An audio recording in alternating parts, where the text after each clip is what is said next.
दोस्तों, history by Rajat YouTube channel पर आपका हार्दिक स्वागत है, आपका हार्दिक अभिनंदन है। दोस्तों, अपन जो आर्य कंपटीशन टाइम पढ़ रहे थे और उसको अपन धीरे धीरे उसको चालू करेंगे कल से वापस।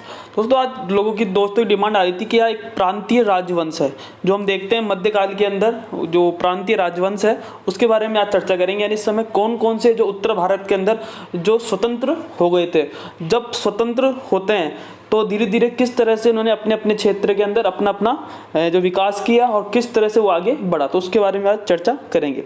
दोस्तों, आज अपन बात करेंगे मध्यकालीन भारत के अंदर प्रांतीय राजवंश।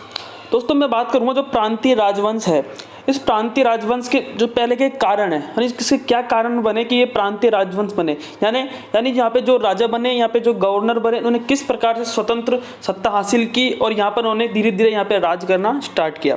दोस्तों, मैं थोड़ा पीछे जाऊँगा हिस्ट्री के अंदर, तो अपन बात करेंगे कि फिरोज तुगलक के समय मोहम्मद बिन तुगलक था और जस्ट मोहम्मद बिन तुगलक के बाद आता फिरोज तुगलक, और फिरोज तुगलक के जस्ट बाद में आता है अपन बात करेंगे फिरोज तुगलक है। फिरोज तुगलक के बाद में फिर धीरे धीरे राजा बनते हैं और धीरे धीरे फिरोज तुगलक के समय जो इनका जो विघटन होने लग जाता है और इनका जो अंतिम राजा था वो था नासिरुद्दीन महमूद। कौन था? नासिरुद्दीन महमूद। इसके समय भी दोस्तों हम देखते हैं कि जो आक्रमण होता है, ठीक है, और आक्रमण के समय हम देखते हैं धीरे धीरे इधर स्वतंत्र शासक अपने आप होते जाते हैं, यानी विघटन इनका होता जाता है, तो उसके बारे में अपन बिल्कुल चर्चा करेंगे। फिर दोस्तों, अपन देखते हैं कि प्रांतीय राजवंश की अगर मैं बात करूं तो प्रांतीय जो राजवंश था, इस प्रांतीय राजवंश के समय हम देखते हैं कि कौन कौन से उत्तर भारत में राज्य थे और कौन से दक्षिण भारत के अंदर राज्य थे। तो दोस्तों स्टार्ट करते हैं। सबसे पहले दोस्तों, स्टार्ट करने से पहले आप लाइक करें, सब्सक्राइब करें और बेल आइकन पर क्लिक करें ताकि आपको जो भी हिस्ट्री संबंधी जो भी नोटिफिकेशन होगी वो आप तक पहुंच जाएगी। दोस्तों, हम उत्तर भारत में देखेंगे कौन कौन से राज्य थे जो स्वतंत्र हुए। तो उत्तर भारत में जौनपुर अपन देखते हैं, जौनपुर बिल्कुल सरकी राजवंश का था। दूसरा है बंगाल के अंदर अपन देखेंगे मालवा अपन देखेंगे, गुजरात अपन देखेंगे, कश्मीर अपन देखेंगे और उड़ीसा देखेंगे। 6 इसके जो मेन थे। अपन मारवाड़ी भी था, मेवाड़ भी था, तो वो इतना अपन राजस्थान के अंदर पढ़ लेते हैं, इतना इंपॉर्टेंट नहीं है। तो यही एग्जाम के अंदर इनमें से ही एक क्वेश्चन हमेशा एग्जाम के अंदर पूछता है। तो फिर दक्षिण भारत के अंदर अपन बात करेंगे तो बहमनी था, विजयनगर था, खानदेश था, तो 3 ये इसके दक्षिण भारत के अंदर थे। तो आज अपन बात करेंगे जौनपुर की और जौनपुर का इतिहास समझेंगे। जौनपुर के अंदर किस तरह से कला व संस्कृति को बढ़ावा मिला, किस तरह से धीरे धीरे इब्राहिम सरकी ने किस तरह से संस्कृति को आगे बढ़ाया, ठीक है। तो बहुत सारे जो इनके कला संस्कृति है, इनका साहित्य है, ठीक है, उसके बारे में अपन चर्चा करेंगे और किस तरह से यहाँ पे इसकी स्थापना होती है। तो दोस्तों स्टार्ट करते हैं। सबसे पहले उत्तर भारत में अगर अपन बात करेंगे क्या हो रहा था उस समय, क्या परिस्थिति बन रही थी कि उत्तर भारत के अंदर। दोस्तों, अगर मैं बात करूँ तो ये पूरा ये मैप है और ये दिल्ली सेंटर था, दिल्ली सेंटर था। इस दिल्ली के अंदर अपन उस समय बात करेंगे तो उस समय कौन था? फिरोज तुगलक बन गया था। और जैसे ही फिरोज तुगलक बना तो धीरे धीरे क्या हुआ, वहाँ पे डिक्लाइन होना स्टार्ट हुआ। और जैसे डिक्लाइन होना स्टार्ट हुआ तो हम देखते हैं कि जो 1398 की बात है, तैमूरलंग को बोलते हैं। तैमूरलंग ने जैसे देखा कि इनका जो साम्राज्य धीरे धीरे खत्म होते जा रहा है, यानी लोग जो इनके राजा हैं वो थोड़े लिबरल होते जा रहे हैं, या मतलब कुछ अच्छा चल नहीं रहा, तो तैमूर ने आक्रमण किया 1398 के अंदर। उस समय कौन था? नासिरुद्दीन महमूद यहाँ का राजा था और नासिरुद्दीन महमूद के समय इसने आक्रमण किया। और जैसे आक्रमण किया तो वहाँ पे धीरे धीरे उन्होंने खूब सारा धन लूटा और धीरे धीरे साम्राज्य का, यानी एक प्रकार से दिल्ली के अंदर जो साम्राज्य तुगलकों का धीरे धीरे कम होना स्टार्ट हुआ। फिर उसके बाद हम देखते हैं लोधी वंश आता है, तो उस समय कुछ काफी अच्छा हो जाता है दिल्ली के अंदर। तो इससे क्या हुआ? प्रांतीय राजवंशों का उदय हुआ, यानी दिल्ली का विघटन होने लगा।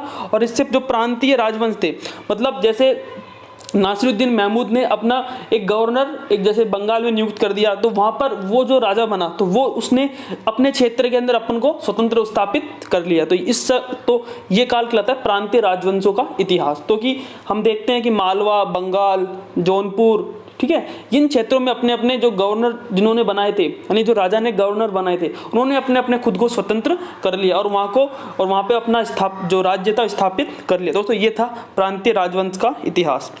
फिर दोस्तों अगर मैं बात करूँ सबसे पहले अब जौनपुर की मैं बात करूँगा। अपन पहले देख लेते हैं कि जौनपुर के अंदर कौन कौन राजा हुए और कौन कौन से शासक हुए, और इनमें से एक ना एक क्वेश्चन पूछते हैं। आप देखना एनटीए के अंदर भी क्वेश्चन पूछते हैं और खूब बार पूछे हुए, इनकी उपाधि पूछ लेते हैं या फिर क्रम जमवा लेते हैं या फिर इनकी कला एवं संस्कृति की बातें कर लेते हैं। ठीक है, तो ये जो जौनपुर है, इस जौनपुर के अंदर जो मेन जो टॉपिक है, इन जो पूछे हुए उसके बारे में चर्चा करेंगे जो इंपॉर्टेंट है। ठीक है, तो सबसे पहले बात करेंगे जौनपुर। जौनपुर के अंदर अपन बात करेंगे तो एक बार मैं पूरी पृष्ठभूमि बता देता हूँ। ठीक है, तो उस समय जौनपुर के अंदर मलिक सरवर, ठीक है, मलिक सरवर था, एक हिंजड़ा था, उसने यहाँ पे इसको गवर्नर बना के भेजा।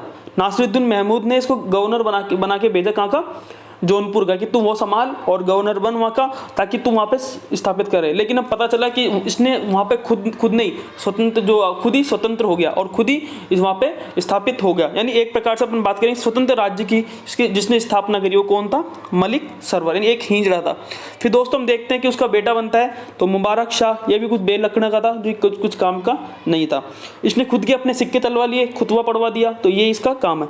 तीसरा दोस्तों इब्राहिम शाह सरकी। दोस्तों ये इस काल का सबसे महानतम शासक मैं मानता हूँ, क्योंकि इसने कला संस्कृति को काफ़ी बढ़ावा दिया। यानी सांस्कृतिक कल्चर एक्टिविटी जो काम की जौनपुर के अंदर, वो इसने ही सबसे ज़्यादा की थी। हम देखते हैं अटाला मस्जिद इसने बनाई, ठीक है, अटाला मस्जिद इसने बनाई, जंजौरी मस्जिद इसने बनाई, काफ़ी अच्छा काम इसने कला संस्कृति पे काफ़ी अच्छा काम किया। 1408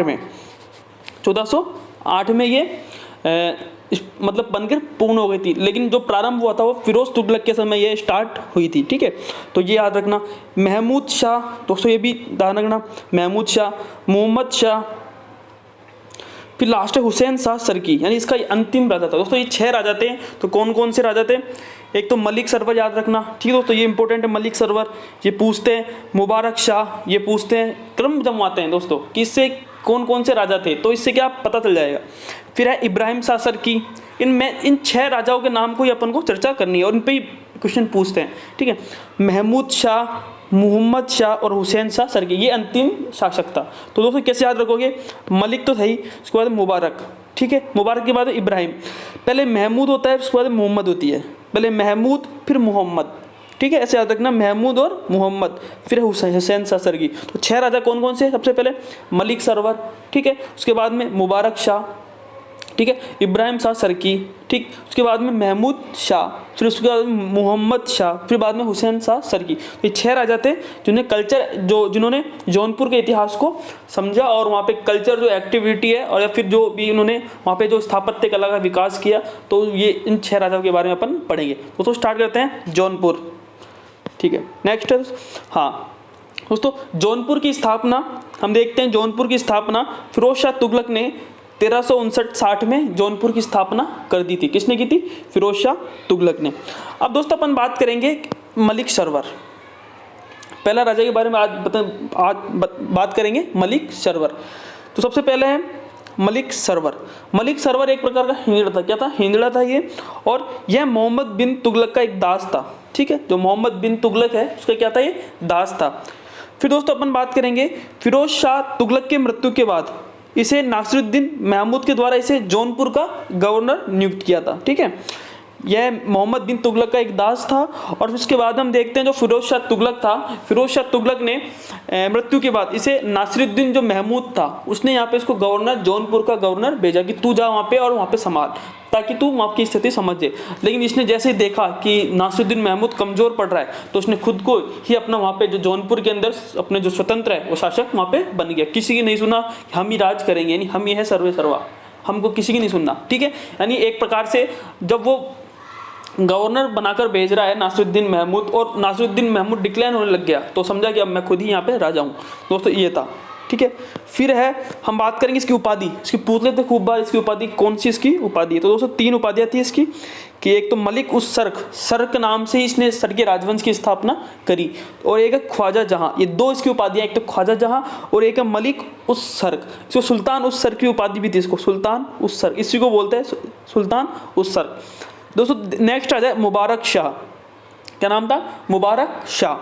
तो उसकी बात करेंगे अपन, तो 1349 से 1401 की बात है, और हम देखते हैं कि जो 1300 कब के 1399 से 1401 के ये समय राजा था। और हम देखते हैं कि जो नासिरुद्दीन महमूद था वो 1412 में मरता है दोस्तों। कब मरता है? 1412 में। इसका मतलब ये है कि उस समय जो नासिरुद्दीन महमूद था उसका धीरे धीरे डिक्लाइन हो रहा था। ठीक है, उस समय क्या हो रहा था, उसका धीरे धीरे डिक्लाइन हो रहा था। अब मैं बात करूं दोस्तों मुबारक शाह की, कि मूल नाम क्या था इसका? मलिक करनफुल। क्या नाम था इसका? मलिक करनफुल। इसने सुल्तान की उपाधि धारण की। जो सुल्तान की उपाधि धारण करने वाला कौन था? मुबारक शाह। इसने अपने नाम का खुतबा पढ़ाया, वह सिक्का भी जारी किया। तो दोस्तों 3 ही बातें याद रखनी है आपको इसकी। एक तो क्या है, इसका मूल नाम है मलिक करनफुल, और इसने अपना खुतबा पढ़ाया, वह सिक्का जारी किया, और तीसरी बात है इसने सुल्तान की उपाधि धारण की। तो मुबारक शाह। दोस्तों तीसरा है इब्राहिम शाह सरकी। दोस्तों ये सबसे इंपॉर्टेंट राजा है, इसको ही आपको याद रखना है एग्जाम के अंदर, क्योंकि हम देखते हैं कि और कोई राजा इतना इंपॉर्टेंट नहीं है। एक तो आप बात करो मलिक सरवर को याद कर लो, ताकि उसने स्वतंत्र जो स्थापना करी। आप दूसरा मुबारक शाह है, जो कि कुछ ज़्यादा कुछ नहीं है, उसने इसका मूल नाम करनफूल था, इतना कुछ ज़्यादा है नहीं इस चीज़ के अंदर। सुल्तान की उपाधि धारण करने वाला कौन था? मुबारक शाह। तीसरा है इब्राहिम शाह सरकी। यही सरकी शैली जो सबसे पहले स्थापित की, वो यही राजा था। ठीक है, अपन बात करेंगे सबसे महानतम शासक यही था, 1402 से लेकर 1440 तक। तो पहली बात है इसकी, जो पहली बात है, तुगलक वंश का जो अंतिम राजा था मलिक नासिरुद्दीन जो महमूद था, नासिरुद्दीन महमूद। इस नासिरुद्दीन महमूद का जो वजीर था वो था मल्लू इकबाल। कौन था? मल्लू इकबाल। इसके साथ इसका संघर्ष हो गया था, यानी जो मल्लू इकबाल है और इसका जो है, दोनों के बीच में संघर्ष हो गया था। तो ये इतनी इंपॉर्टेंट बात नहीं, लेकिन पता चलता है कि हाँ भाई दोनों के बीच में उस समय वजीर कौन था। दोस्तों हम दूसरी बात करेंगे कि सांस्कृतिक केंद्र के रूप में इसने बहुत विकसित किया। ठीक है, अगर अपन बात कर रहे हैं जौनपुर है, वो जौनपुर जो सांस्कृतिक कल्चर एक्टिविटी के रूप में, तो वो इसके द्वारा ही ज़्यादा प्रयोग किया जाता है। अपन देखते हैं कि इसने जौनपुर को, इसे भारत का सिराज कहा जाता है। जौनपुर क्या कहा जाता है? भारत का सिराज। सिराज मतलब ईरान का एक शहर था सिराज, ईरान का एक जगह थी शिराज, उसको बोलते थे सिराज। ठीक है, वहाँ पे काफ़ी आप देखोगे कि काफ़ी रोचक और कलात्मक स्थापत्य कला के रूप में उसको बसाया गया था, और काफ़ी उसमें एक्टिविटी, कल्चर एक्टिविटी बहुत अच्छी थी। यानी सेम उसके जो है, बिल्कुल अपन तुलना करें तो सिराज से तुलना कर सकते हैं जौनपुर की, तो ईरान के अंदर एक शहर था। और उपाधि धारण करी दोस्तों इसने सिराज ए हिंद। उपाधि क्या कौन सी धारण की? सिराज ए हिंद। ठीक है, सिराज एक जगह थी, स्थान था कहाँ पे? ईरान के अंदर। तो दोस्तों पहली चीज़ तो मल्लू इकबाल को इसने संघर्ष किया, और दूसरी कल्चर एक्टिविटी पे इसने काफ़ी अच्छा ध्यान दिया। तो तीसरा है, फिर अपन बात करेंगे, इसने सरकी शैली का इसने जन्म दिया। सरकी जो शैली थी उसने इसको जन्म दिया। तो तीसरी बात ये थी। तो चौथी बात यह है कि 1408 के अंदर इसने अटाला मस्जिद का निर्माण पूर्ण किया। ठीक है, अटाला जो मस्जिद है उसका जो पूर्ण है वो उसने किया। प्रारंभ किसने किया था? फिरोज शाह तुगलक ने प्रारंभ किया था। ठीक है, अब दोस्तों हम देखते हैं कि इसके समय कुछ विद्वान भी थे। कह रहा हूँ ना कि बहुत सारे इसने पुस्तकें उसके समय संरक्षण में लिखी गई, बहुत सारे विद्वानों को इसने संरक्षण दिया। तो एक प्रकार से अपन बात करेंगे, इब्राहिम शाह सरकी ने कल्चर एक्टिविटी और सांस्कृतिक स्थापत्य कला या कल्चर साहित्य पुस्तकें, इन पे काफ़ी अच्छा ध्यान दिया है। ठीक है, तो ये महानतम शासक होगा, सीधी सी बात है, जौनपुर का। और इसने हम देखते हैं 2 इसके विद्वान थे इसके समय, और हम देखते हैं एक तो विद्यापति ठाकुर थे और एक सिहाबुद्दीन इब्राहिम, एक काजी थे दिल्ली के, वो 2 इनके विद्वान थे इसके समय। इसकी अगर मैं पुस्तकें बात करूँगा तो कौन कौन सी पुस्तकें हैं, अगर मैं बात करूँगा इसके समय कौन कौन सी पुस्तकें लिखी गई इसके संरक्षण में या फिर इसके काल में, तो हम देखते हैं एक तो है संगीत शिरोमणि। ये 2 पुस्तक, एक तो ये किताब थी, संगीत ग्रंथ है एक प्रकार से। हाशिया ए हिंदी ये किताब थी। बहर उल मवाज एक ये किताब थी। फतवा ए इब्राहिम शाही ये 4 किताब थी। और इरशाद ये 5 किताब थी, यानी 5 पुस्तकों का इसके समय संरक्षण हुआ। और हम देखते हैं विद्वान कौन था उस समय? विद्यापति ठाकुर और सिहाबुद्दीन इब्राहिम, ये 2 इनके विद्वान थे और पुस्तकें इसमें लिखी गई। अब दोस्तों ये हो गया इब्राहिम शाह सरकी। अपन ने क्या क्या पढ़ा इब्राहिम शाह सरकी के बारे में? अपन ने देखा इसके समय मल्लू इकबाल ने संघर्ष प्रारंभ किया। दूसरी बात, कल्चर एक्टिविटी इसके समय हुई। तीसरी बात, भारत का सिराज इसे क्या था? क्योंकि ईरान का एक शहर था। तीसरी बात है, इसने सरकी शैली को जन्म दिया। चौथी बात है, इसने जो अटाला मस्जिद का निर्माण 1408 के अंदर करवाया। जो अटाला मस्जिद है उसका निर्माण 1408 के अंदर करवाया, यानी फिरोज शाह तुगलक के समय ये प्रारंभ हो गई थी। और इसके समय विद्वान थे विद्यापति ठाकुर और सिहाबुद्दीन इब्राहिम, ये 2 इनके विद्वान। तो पुस्तकें आप देख रही हैं, संगीत शिरोमणि है, हाशिया ए हिंद है, बहर उल मवाज है, फतवा ए इब्राहिम शाही है, और 5वां है इरशाद, यानी 5 इसके पुस्तकें हैं। अब दोस्तों मैं बात करूँ महमूद शाह की। दोस्तों इसके समय अपन देखते हैं इसने अपने पुत्र बीखन सुल्तान मोहम्मद के नाम से सिक्के प्रचलित किए। इसने कुछ ज़्यादा नहीं किया, और इसने अपने बेटे, इसका नाम था बीखन, और बीखन नाम था, उसके नाम के सिक्के इसने प्रचलित किए। तो दोस्तों इंपॉर्टेंट नहीं है, ये कब से कब तक था, 1440 से 1457 तक था। फिर दोस्तों अपन बात करेंगे मोहम्मद शाह। मोहम्मद शाह, तो इस पर अपन देखते हैं कि जो मोहम्मद शाह है 1457 से 1458 एक साल ही रहा, और इसका मूल नाम क्या था, बीखन का। और इस बहुत अत्याचार था, ये निर्दयता व अत्याचारों से शुद्ध होकर उसके भाई हुसैन शाह ने गद्दी पर इसका अधिकार कर लिया, यानी इसको सल्टा दिया, इसको मार दिया, यानी मोहम्मद शाह मर गया। तो दोस्तों ये था पांचवा। अगला है हुसैन शाह सरकी। हुसैन शाह सरकी, अगर दोस्तों इसकी मैं बात करूं तो हुसैन शाह सरकी की अगर मैं बात करूं तो हम देखते हैं कि ये अंतिम शासक था। जौनपुर का अंतिम शासक कौन था, हुसैन शाह सरकी, 1458 से 1505 तक। अगर मैं बात करूं दोस्तों, अपन दिल्ली के तख्त, अपन दिल्ली का ये मैप है, इस दिल्ली के तख्त पर कौन बैठा हुआ है, लोधी। और लोधी कौन सा है, बहलोल लोधी, ठीक है। बहलोल लोधी ने इसको हराता है, किसको, हुसैन शाह सरकी को, लेकिन इसने अपने साम्राज्य में विलय नहीं करता है, ठीक है, पहली बात तो यह है। और लेकिन जब सिकंदर लोधी वापस आक्रमण करता है, और ये इसने अपने साम्राज्य में मिलाने का काम करता है, यानी अगर बहलोल लोधी जौनपुर को सम्मिलित नहीं करता, लेकिन सिकंदर लोधी जो जौनपुर को सम्मिलित अपने राज्य में कर लेता। तो ये बात ध्यान रखना, एक तो ये इंपॉर्टेंट है, वही बात मैंने समझाई इधर। तो बहलोल लोधी ने जौनपुर को 1484 ईस्वी में पराजित करके अपने पुत्र बरबक शाह को गद्दी पर बिठाया, लेकिन जौनपुर का विलय इसने नहीं किया। जौनपुर का विलय किसने किया, सिकंदर लोधी ने। दिल्ली सल्तनत में विलय इसने ही किया। दोस्तों फिर मैं बात करूंगा, हाँ, जौनपुर की कला व संस्कृति, कल्चर एक्टिविटी, इसमें से खूब क्वेश्चन पूछते हैं। दोस्तों जो जौनपुर की स्थापत्य कला थी वो क्या है, इंपॉर्टेंट। पहली तो है मीनारे एवं गुंबदों का इसमें अभाव, मीनारे नहीं है बिल्कुल, गुंबद भी इतने नहीं, यानी इन दोनों का अभाव है। चौकोर स्तंभ बने हुए, स्तंभ कैसे हैं, चौकोर। और छोटी दहलीज कैसी है, छोटी दहलीज। तो तीन इसकी विशेषताएं हैं, एक तो मीनारे हैं, मीनारे और गुंबदों का अभाव है, इन दोनों का अभाव है। चौकोर स्तंभ है और छोटी दहलीज, यानी दो इनकी तीन बातें हैं। अब दोस्तों मैं बात करूँगा कुछ स्थापत्य कला के अंदर कुछ मस्जिदें बनी, जो उस पर कौन कौन सी मस्जिदें बनी, वो वेरी वेरी इंपॉर्टेंट, तो एग्जाम के अंदर यही पूछते हैं। तो हम देखते हैं, सबसे इंपॉर्टेंट है अटाला मस्जिद, कब बनी थी, 1408 में। दोस्तों सन जरूर देख लेना आप, 1408 में कंप्लीट हो गई थी, फिरोज शाह तुगलक के समय प्रारंभ हुई थी। तो किसने किया था, इब्राहिम सरकी ने इसको पूरा किया। तो दूसरी है फोर्ट मस्जिद, ये भी इंपॉर्टेंट है। तीसरी जंजोरी मस्जिद, तो किसने, इब्राहिम सरकी ने। तीसरी है जामा मस्जिद दोस्तों चौथी। और लाल दरवाजा मस्जिद, ये किसकी है, हुसैन शाह सरकी, ठीक है, ये किसकी है, हुसैन शाह सरकी। छठी है खालिस मुखलिस, ये कि एक सूबेदार थे, उन्होंने ये बनवाई थी, सूबेदार थे, उन्होंने ये इसका जो मस्जिद उसका निर्माण करवाया था, क्या नाम है, खालिस मुखलिस।